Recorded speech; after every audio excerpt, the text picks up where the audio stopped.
Bismillahirrahmanirrahim. Assalamualaikum warahmatullahi taala wabarakatuh.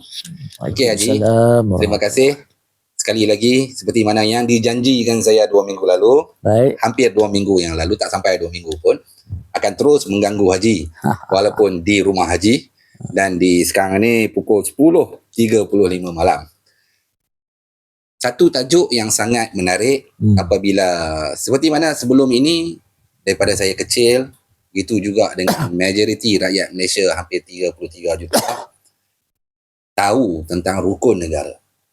Di belakang buku tulis pun ada rukun negara, dalam buku teks pun ada rukun negara, di dinding-dinding pun ada rukun negara.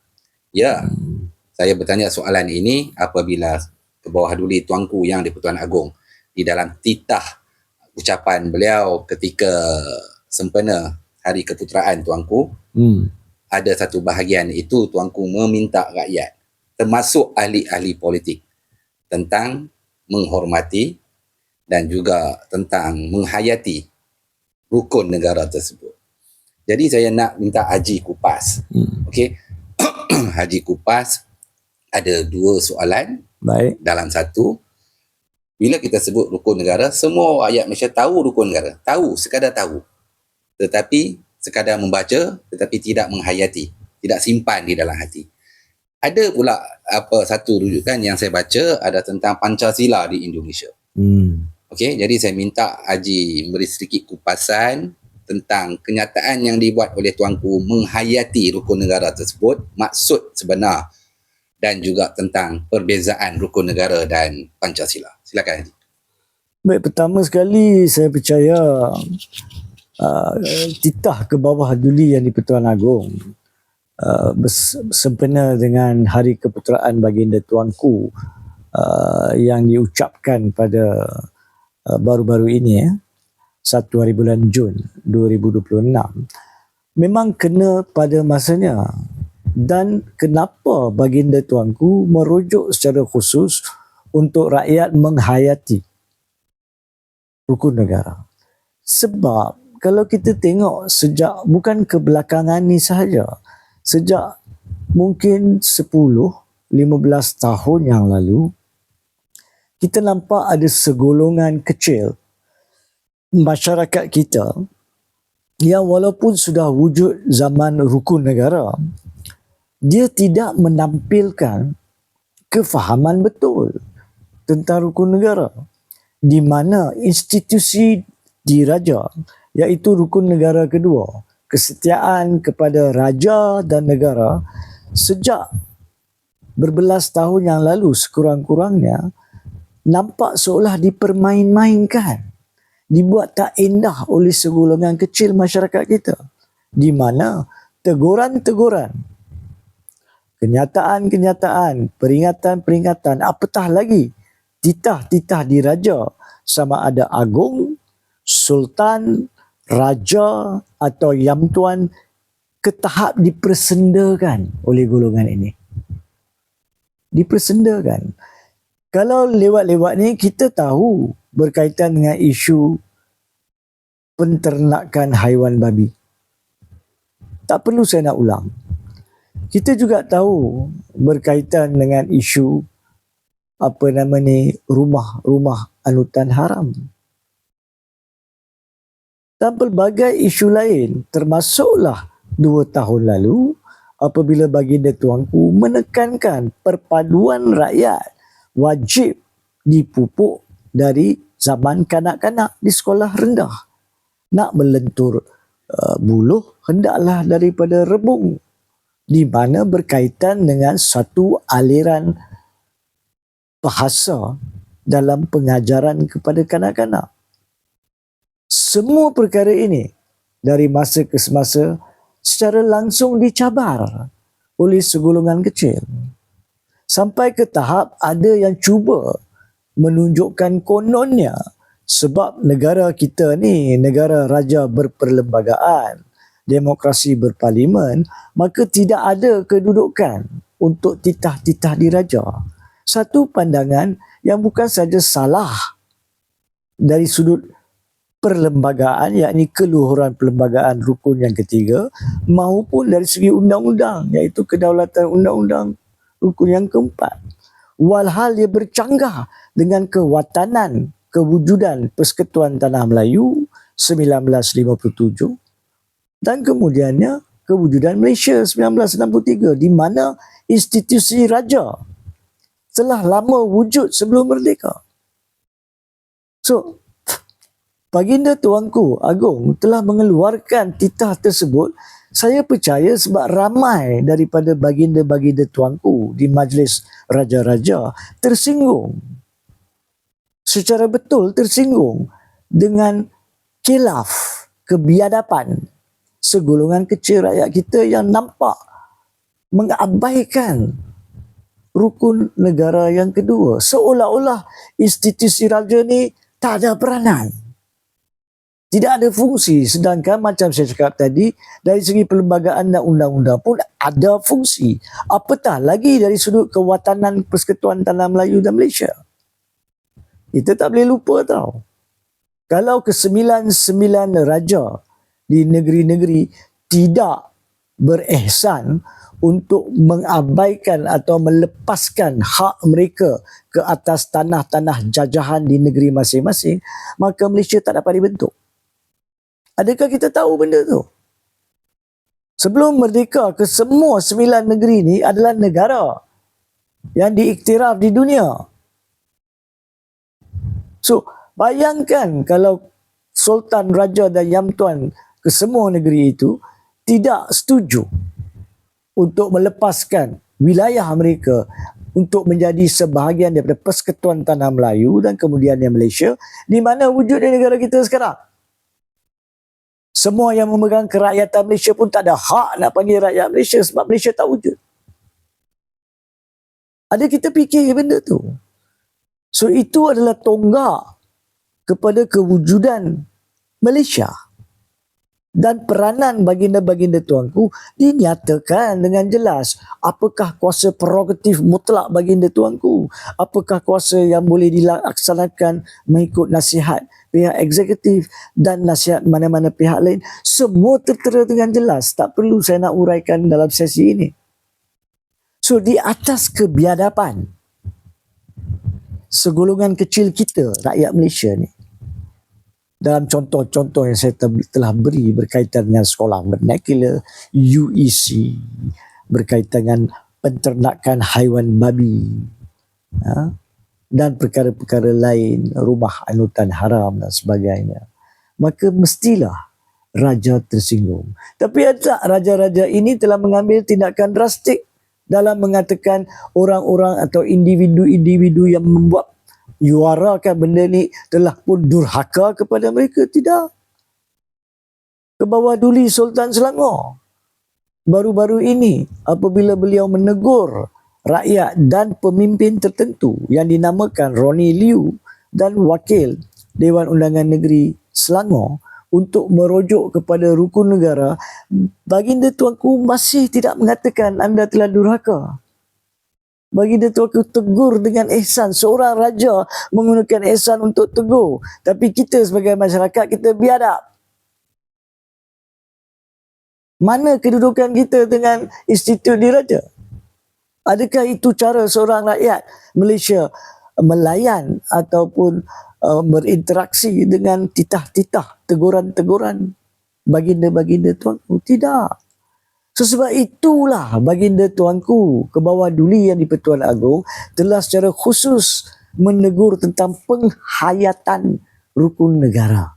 Itu pahaman jujur dan ikhlas saya, dan saya dengan takzim menjunjung kasih ke bawah duli yang di-Pertuan Agong kerana memperingatkan ke semua rakyat Malaysia tentang kewujudan dan peri penting penghayatan dan pematuhan rukun negara. Kerana kalau tidak, kita mungkin terjerumus dalam satu keadaan di mana rakyat Malaysia lari pada paksi kewatanan Persekutuan Tanah Melayu dan negara Malaysia. Itu yang pertama.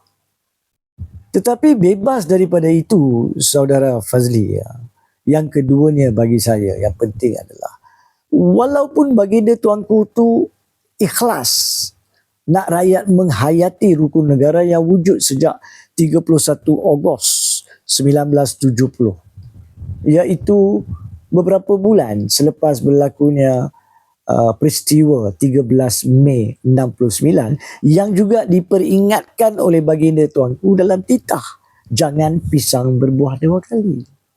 Walaupun pada masa itu diwujudkan akibat sosiopolitik yang telah berlaku, satu masalah, kalau saya boleh guna perkataan masalah dengan longgar, adalah di Malaysia kita tidak memberi mana-mana kerajaan pada tahun 1970 sehingga sekarang belum memberi sumber kuasa perundangan atau keperlembagaan kepada rukun negara. Jadi apabila rakyat tak patuh rukun negara, kita boleh tegur, "Woi, rakyat Malaysia kena ikut rukun negara." Tapi bolehkah kita laksanakan rukun negara? Selagi tidak ada sumber kuasa perundangan, selagi itu sukar ke tahap mustahil untuk kita laksanakan rukun negara ke tahap memartabatkan rukun negara. Contohlah saya bagi untuk rakyat faham. Katalah kerajaan, mana-mana kerajaan nak buat satu sistem pendidikan baru, nak memansuhkan peperiksaan SPM, maka kena ada regulasi dibuat untuk menamatkan regulasi undang-undang berkaitan keperluan peperiksaan SPM sebelum SPM untuk tahun berikutnya itu dibatalkan. Kalau tidak, semua guru besar, semua pegawai-pegawai pelajaran di semua daerah dan kementerian akan melanggar undang-undang yang mewujudkan peperiksaan SPM. Nampak tak? So, kena ada undang-undang untuk melaksanakan polisi yang kerajaan perlu buat. Polisi tak boleh keluar daripada mulut Perdana Menteri sahaja. Dia kena ditakrifkan, ditafsirkan melalui regulasi paling kurang dan kadang-kadang undang-undang bertulis. Tapi di sini, rukun negara belum diberi pengiktirafan perlembagaan ataupun undang-undang. Di situ saya datang kepada soalan bahagian kedua, Saudara Fazli. Yakni bahagian ketiga huraian saya, iaitu Pancasila. Pancasila di Indonesia wujud sejak tahun 1945. Iaitu apabila Indonesia mendapat kemerdekaan pada tahun 1945. Mereka adakan undang-undang rasmi mereka, perlembagaan mereka 1945. Pancasila sudah dimasukkan di dalam muqaddimah atau dalam bahasa Inggeris preamble. Ada 5 Pancasilanya. In fact, ada antaranya yang sama dengan rukun negara kita, ada yang berbeza sedikit dan ada yang terasing sedikit. Saya baca dengan ringkas Pancasila Indonesia. Yang pertama, ketuhanan yang Maha Esa. Ingat, rukun negara kita yang pertama, kepercayaan kepada Tuhan. Pancasila kedua, kemanusiaan yang adil dan beradab. Kita punya lebih kurang sama adalah di bawah rukun negara kelima, kesopanan dan kesusilaan. Adab tu adalah sopan dan susila. Adil tu dia berkait dengan 3 dan 4, keluhuran, perlembagaan dan kedaulatan undang-undang secara tak langsung.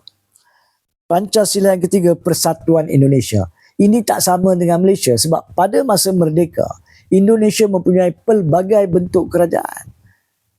Pelbagai pulau, pelbagai ratusan bahasa, adat, agama di seluruh Indonesia yang perlu disatukan.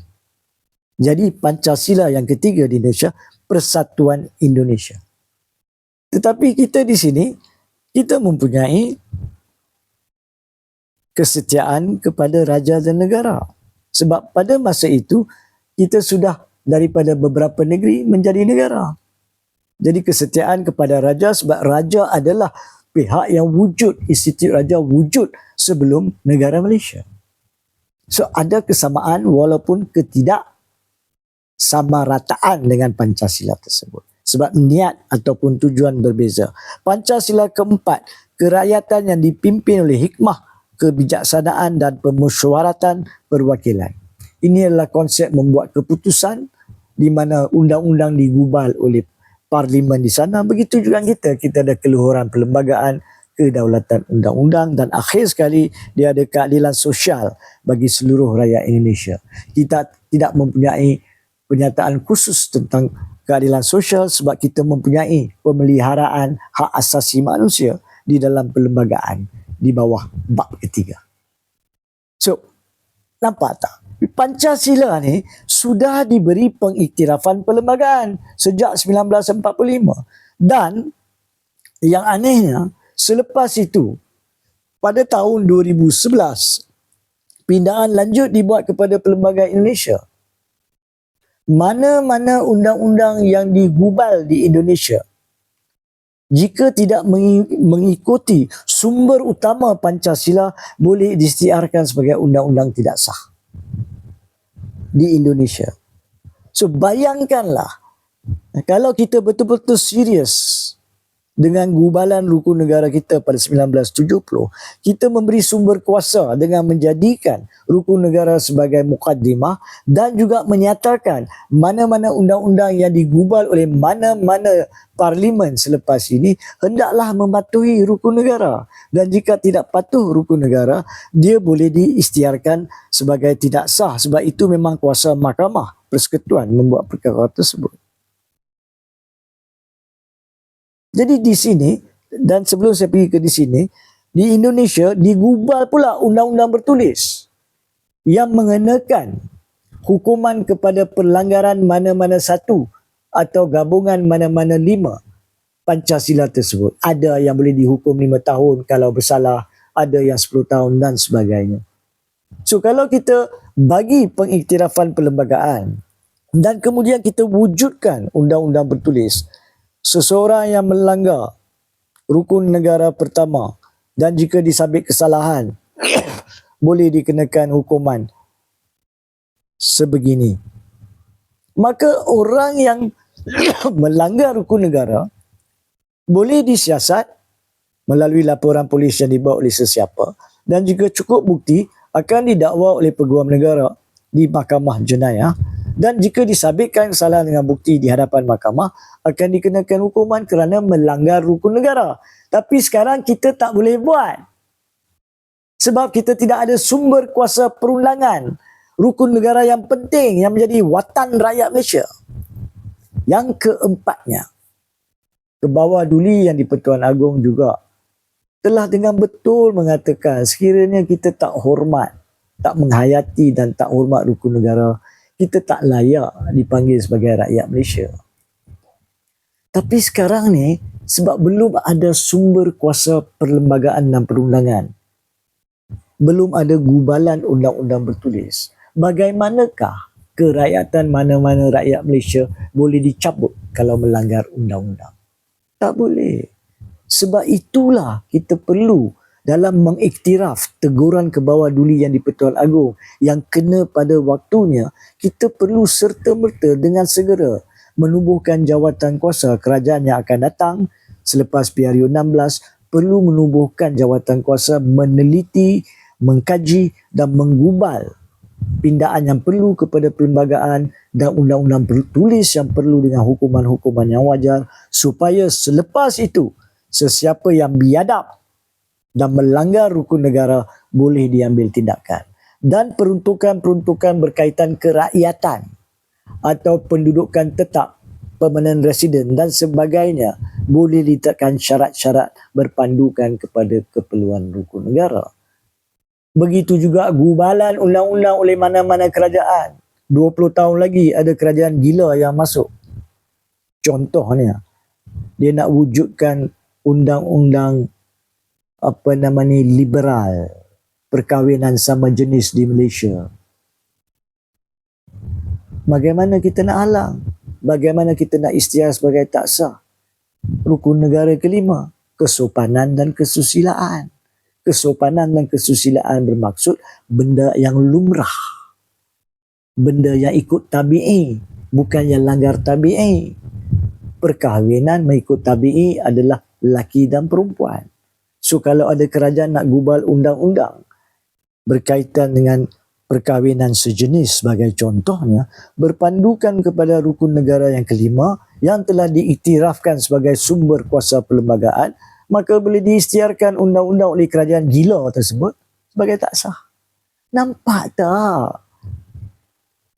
Penggubal yang mendraftkan rukun negara ni bijak.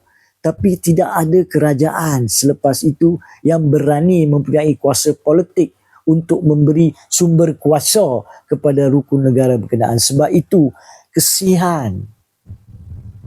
Patut menjung kasih dengan takzim memohon maaf sebagai rakyat Malaysia bahawa kerajaan-kerajaan kita telah meletakkan kedudukan raja-raja cuma untuk tegur sekarang ni berpandukan rukun negara sebab rukun negara belum diberi pengiktirafan perlembagaan dan undang-undang. Kalau kita betul-betul hormat rukun negara kedua, kesetiaan kepada raja dan negara, maka dengarlah teguran baginda tuanku ke bawah duli Yang di-Pertuan Agong. Pindahlah perlembagaan, gubahlah undang-undang, jadikannya jenayah. Sekiranya jenayah rukun negara mana-mana satu atau mana-mana gabungan telah dilanggari, dan jadikanlah gubalan undang-undang yang melanggar rukun negara sebagai tidak sah. Itu peri penting. Contoh terbaik, negara jiran Indonesia saya telah sentuh tadi. Dan itulah dia. Macam di Indonesia 1945 ada di dalam mukadimah perlembagaan, tapi kemudian mereka sedar mereka perlu kukuhkan lagi. Jadi mereka pindah tahun 2011 untuk mengatakan mana-mana undang-undang yang melanggar rukun Pancasila dalam mukadimah perlembagaan boleh diisytiharkan tidak sah. Itu kita boleh buat sekali. 1970 baru 56 tahun yang lalu. Kita boleh buat sekarang. Tapi kita wajib buat sekarang. Sebab selagi kita tak buat, maka kita akan biarkan rakyat-rakyat kita yang tidak bertamadun, rakyat-rakyat kita yang biadab, terus melanggar rukun negara dan kemudian mencabar. Kenapa pula saya diambil tindakan? Sebab tidak ada sumber perundangan. Nah, kita pula yang kononnya hormat dan setia dan menghayati rukun negara tertanya-tanya kenapa kerakyatan dia tidak dibuang. Sebab apa? Sebab untuk pengetahuan rakyat, dia kena ada sumber kuasa perundangan. Sama ada di bawah perlembagaan maupun di bawah perundangan atau gabungan kedua-duanya. Saya harap penjelasan saya ni walaupun agak lebar dan panjang dapat dihayati, terutamanya lah dengan takzim saya pohon ke bawah duli yang Maha Mulia Raja-Raja untuk mempertimbangkan teguran lanjut kepada kerajaan. Datangnya mesyuarat Majlis Raja-Raja yang akan datang untuk menggubal pindaan perlembagaan dan menggubal undang-undang bertulis bagi memberi hayat perundangan sumber kuasa kepada rukun negara seperti yang ditegur oleh Kebawah Duli Yang di-Pertuan Agong, Sultan Selangor, dan juga ada teguran dibuat oleh Raja Muda Pahang baru-baru ini. Itu sahaja.